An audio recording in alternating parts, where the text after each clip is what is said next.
Hello everyone and welcome back to Destiny. Week 4 of Age of Triumph is upon us, and with it comes the 4th featured raid in the weekly rotation, Wrath of the Machine.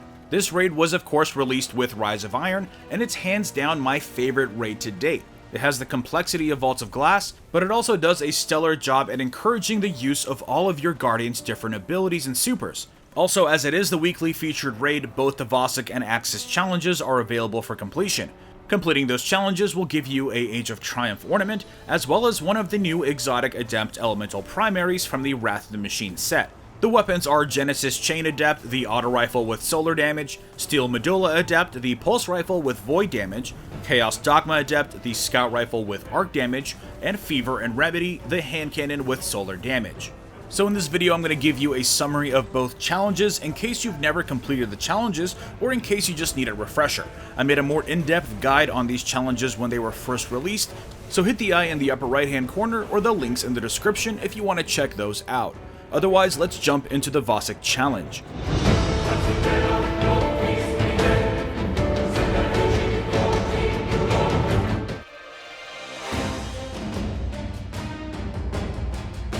To begin the Vosik challenge, you need to get to the second phase of the encounter, so make your way the same way as you normally do.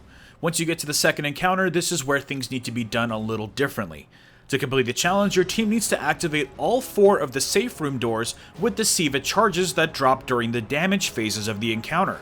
For the challenge, your team needs to utilize both active safe rooms per rotation. Once you're inside the safe room, be sure not to shoot the switch and let the one carrying the charge destroy it by throwing the charge at the switch. Once the safe rooms are back open, you simply rinse and repeat. Now at 400 light, it's going to be tempting to kill Vosik in 2 rotations, but you're going to need to hold back a little bit simply so you can utilize the second set of clean rooms. Yes, you're going to have to defeat him in 3 phases. And again, if you want a more in-depth challenge guide complete with tips and best practices, I'll leave a link to it in the description. Now let's move on to the Aksis challenge. The Aksis challenge has to do with phase 2 of the encounter, so how you play phase 1 has no bearing. For those looking for a quick answer on how to beat the challenge, in summary, every time Aksis teleports, one of the other empowered players need to slam the supercharged tile at the same time as the person stunning Aksis. You also can never miss him or a supercharged plate at any point. If you do so, you'll need to wipe and start again. The guide to successfully defeating this challenge is to communicate as much as possible. Again, if you want a more in-depth guide to this challenge, click the link in the description. Now, a few things to keep in mind is that Wrath of the Machine does offer some new items aside from the exotic primaries that you might be interested in. First off, you may have noticed that your Wrath armor set has been quietly updated to now feature a second ornament slot for the new ornaments.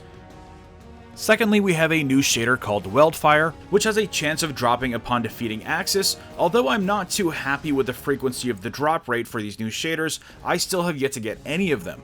But I have to say I'm seriously digging on Wildfire, so I really hope I get it. Lastly, we have the new XV2 Replicator Sparrow, which you have a chance of getting also upon defeating Aksis. It might look plain and Jane in the kiosk, but it does glow red with Siva nanites all over it while you're riding it. Pretty cool. Anyways, I have a little poll going this week to see what all of your favorite raids are, so hit the eye in the upper corner, vote on your favorite raid, and let me know in the comments why you made your selection. Let's talk raids. Also, this is the last day to contribute to my pre-order for the first channel shirt. I do it for the ENGRAMS. We have exceeded 140% funded for the shirt, so I want to thank everyone who has contributed towards making this shirt happen. If you want to get in on the first batch of shirts, head on over to my site using the link in the description and place your order. Remember that $5 from each shirt goes towards St. Jude's Children's Research Hospital, so it's also for a good cause. Otherwise, drop a like if you enjoyed this video and subscribe for more Destiny content. And I will see you all next time. Moving on to some Destiny 1 news, it looks like the team is prepping another hotfix for the game, Hotfix 2602. The patch will be dropping sometime between now and the Destiny 2 livestream, and will be addressing a few quality of life fixes for Age of Triumph.